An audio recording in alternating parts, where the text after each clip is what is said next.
Alright, so welcome to Photoshop and the quick tip of the day.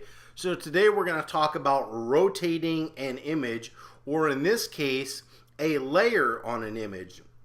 So what we have here is we have the background layer and then this text. So you can see this text is an independent layer. So let me move this down so you can see. Alright, so I've got two different layers. This is my main layer and this is the transform layer.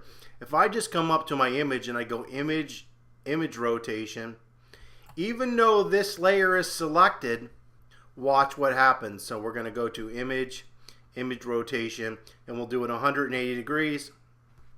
Notice, even though just this layer was selected, image rotation selects everything in your layers palette, which is what we don't want.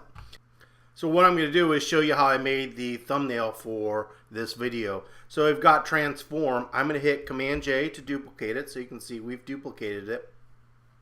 Now what I want to do is I just want to flip the second transform. So I'll move it out of the way so you can see it. So we notice we have two now. So this one I want to flip it. So what I'm going to do is actually go into the edit menu. And I'm going to go to transform here. And I could do flip, rotate here, but actually what I want is flip vertical. So I'm going to hit flip vertical, and now you can see it flipped just this image that was selected and not the whole image in itself.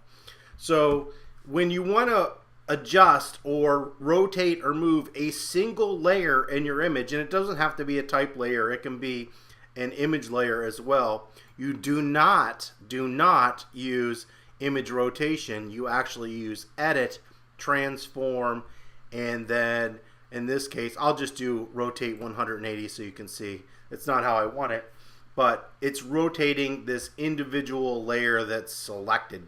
So hopefully that's helpful. You learned a little bit how to use Photoshop today. If you have any comments or questions, you can leave those below, and don't forget to subscribe.